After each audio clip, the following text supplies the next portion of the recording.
As you listen to this crazy story, think about how you would handle this. In the spring of 2003, a highly skilled mountaineer set off for a one-day hike in a Utah canyon. He didn't tell anybody where he was going. As he was descending a narrow portion of the canyon, a boulder came dislodged and landed on his right arm and hand, pinning him there. Initially, he tried everything he could to get his hand free, but he couldn't do it. He even considered amputating, but his knife couldn't cut through the bone. After 5 days, he was out of water and he knew that he was about to die. So he took out his camera and recorded goodbyes to his family before falling asleep, believing he would never wake up again. When he woke up the next morning and hadn't died, he suddenly felt totally motivated to live. And so he did the unthinkable. He managed to break his arm using torque and then cut through the break in his arm with his dull pocket knife. It took him almost 2 hours to do this. After the amputation, he was able to rappel down and get the help that he needed. Aaron Ralston is quoted as saying, "I did not lose my arm, I gained back my life." This is why you should never step foot on the faraway dock. In 1994, an 11-year-old named Mark arrived at summer camp and made his way over to the dining hall where the director was going to talk about the next couple of weeks. The director emphasized that no one was allowed to swim out to the dock located way out in the middle of the lake, although she didn't say why. Mark and the 3 other boys in his cabin were so intrigued by this faraway dock that the next day during lunch, while everyone was eating, they hopped in the lake and started swimming out. When they finally got out to the dock, they were a little bit let down because it looked like any other dock. But they decide to make the best of it. They climb on top and they start playing the game where they all stand on one side until it floods. Last one to fall off wins.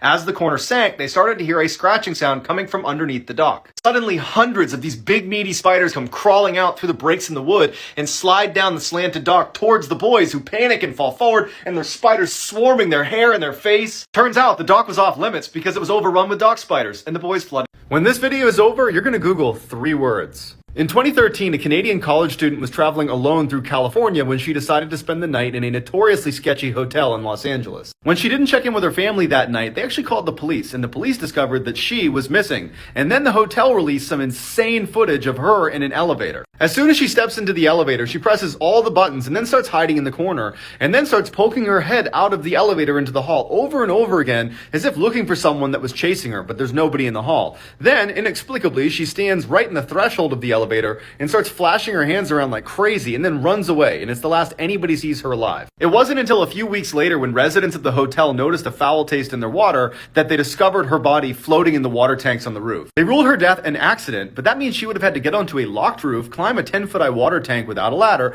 open a heavy lid, and wriggle inside the tank on her own. People used to cover their mirrors after someone died. Back in the Victorian era, after someone died, they would immediately go to their house and cover their mirrors with black cloths. This is because they believed that if they walked past the mirror and saw their deceased loved one looking back at them, it meant they would die next. They also thought the spirit would be forever trapped inside the mirror and would never be able to find peace. There were also just a lot of superstitions around mirrors back in that time. People thought that spirits could come through them. People thought mirrors brought bad luck. People thought that if you looked at yourself in the mirror, you would find the secret truth about yourself. But yeah, there are a lot of very creepy vintage photos of people covering their mirrors with black blankets or cloths. Did you hear about the tragic accident that happened on the Pirates of the Caribbean ride? Because of this accident, there's apparently a real ghost that lives inside this ride. The ghost is said to be a construction worker named George. But during the construction of this ride, George was unfortunately crushed by a large piece of the set that killed him instantly. So now it's said that his spirit lingers there, and staff members have to say good morning to him when they arrive to work and farewell when they leave. If they don't, he'll make life tough for them by causing the Pirates of the Caribbean ride to malfunction and break down throughout the day. It's said that he especially likes to haunt any females that go on this ride. There's been complaints of their hair being pulled or being poked on the back, but the saddest thing is that shortly after the theme park opened, a sad-looking older woman would periodically visit the attraction and asked to ride alone. Cast members then reported seeing her speak to nobody and sobbing into her ride boat. And then apparently it was revealed to be George's heartbroken mother, which is horrible. This was a banned episode of Peppa Pig. This episode was called Mr. Skinny Legs, and it came out in 2004. And depending on where you live, it was taken off the air immediately. This episode was supposed to teach its young viewers that while spiders may look scary, they can't really hurt you. At the beginning, Peppa is afraid of the spider, but by the end of the episode, she befriends the spider and invites him as a guest to her tea party. Now, I think the moral of this story is pretty great, but apparently people in Australia did not agree. Australia is home to some of the most venomous spiders in the world, like the redback spider, whose bites are intensely painful and have historically been linked with deaths. So this episode was unfortunately banned in Australia because they did not want kids trying to befriend spiders. Crazy part is, most people believe that these 3 things will actually save your life. They don't. Let's pretend you get stuck in a blizzard on a mountain, and you need to stay warm, so how are you going to do that? You remember hearing somewhere that alcohol is supposed to keep you warm, so you whip out your flask, you take a swig, and sure enough, you feel warm already. You feel flush in the face. But it's an illusion, because what happens is alcohol, it increases blood flow to the skin and away from your core. So it plummets your core temperature, increasing the odds that you'll get hypothermia and die. So you stop drinking booze, and you head off for a cave you see in the distance. Once you get inside the cave, you remember that you know how to make a fire, and so you do. Except the problem with fires inside of caves is it starts to expand the rock above you, causing it to crack, and eventually caving in on you. So you narrowly escape the cave-in, only to hear something in the background. A grizzly bear was in the cave with you, and now it's charging out to avoid the cave-in. But you remember, humans can outrun bears, and you start taking off thinking, dumb bear, and it just catches you. Did you know that there's actually a haunted Ronald McDonald bench in Mexico? This is actually one of the most bizarre stories that I've ever heard. The story goes that 2 young men had just left the nightclub and were very hungry and went looking for a late-night snack. They both settled on having McDonald's, and once they had gotten their food, they both took a seat on the Ronald McDonald bench outside of the restaurant. It was a strange bench because it had a statue of Ronald McDonald sitting in the middle with his arms spread out. His face almost had this crazed expression. And one of the men eventually laid down on Ronald's lap and said, "I'm tired." Just then, Ronald McDonald's head turned and looked down at him and said, "I'm tired too." The legend says they were so shocked by hearing this that one of them died instantly and the other is still in a coma to this day. Apparently, the security cameras outside the restaurant recorded everything. So it is rumored that McDonald's paid a huge amount of money to cover it up, because they didn't want the public to find out they had an actual really dangerous haunted McDonald's statue. Hey, fun fact, did you guys know that there's this thing called revenge bedtime procrastination, where people will refuse to sleep because they don't have much control over their daytime life? So they will sleep very late at night, even if they're super tired, because they just don't want that free time to end at night and they don't want tomorrow to start. Warning, this is why you should not touch an old house. A woman recently bought an old house in a very remote area. She wanted to renovate the home, and very quickly she began tearing down the kitchen and ripping all the old wallpaper off. She claimed the wallpaper was extremely satisfying to rip off, like scabs of a sunburn. Very quickly she noticed names and dates in places she was removing the wallpaper. One night she was curious and spent hours googling one of the names. She discovered they were missing people, and the dates they went missing matched what was written on the wall. She called the police, and when they arrived they said, "Yep, it's human. What you were removing from the walls was not wallpaper." This is why you should always pay attention to details. A woman was brushing her hair when she found a little bump at the back of her head, so she called her husband to have him check it out for her. He said it looks like a button. It's small, round, hairless, and flat at the top. He joked around it with her, asking, "What do you think would happen if I pressed it?" Then he did, and the woman instantly leaned up and gave him a kiss.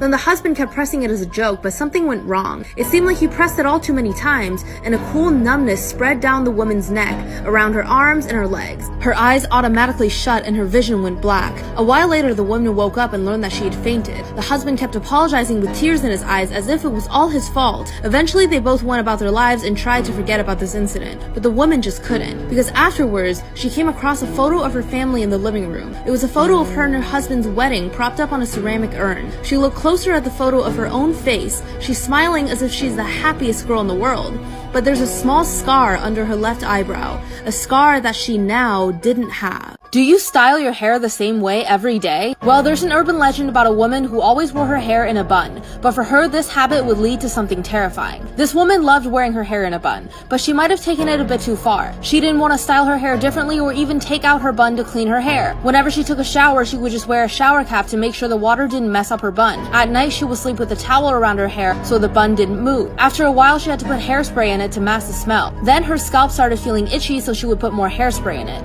Even when the itching got intense, she just applied more hairspray. But her husband finally found out about how bad the situation had gotten when he woke up one day and his wife was still asleep. He tried to wake her up, but she wouldn't move. She had died in the middle of the night. The husband called the police, fearing that something unusual might have happened. But when her body was examined, they finally took out her bun. Inside her hair, they found something terrifying. They found a huge spider had gotten into her hair, made a nest, and laid eggs. When the baby spiders hatched, they bit through her skull and ate her brain. Have you ever met someone who wouldn't take no for an answer? That's what happened to Jillian, but things took a strange and unexpected turn. Jillian always went to this one cafe, and one day she bumped into a young man. His name was Charles. Charles came from a wealthy family and thought that no woman could ever say no to him. He asked Jillian to have coffee with him, and she did. They had a friendly conversation for a while, but by the time the cafe was about to close, Charles gently grabbed Jillian by the hand and asked her out. She said, "I'm sorry, you're just not my type," and left. This made Charles furious. From then on, he'd come to the same cafe every single day to hope that Jillian was there. It got to the point where Jillian would look through the window and see Charles waiting for her. She'd feel uncomfortable and leave. It just seemed like he wouldn't take no for an answer. But things were not so simple. One day, it was the final straw. Charles brought flowers to the cafe and waited for Jillian. When she didn't show up, Charles took the flowers, threw them on the ground, and stomped on them. He yelled, "That's it, I'm gonna make you my girlfriend if it's the last thing I do." The next day, he looked up Jillian's address in the phone book and went to her house. But he could never have expected what he would find there. Follow for part 2.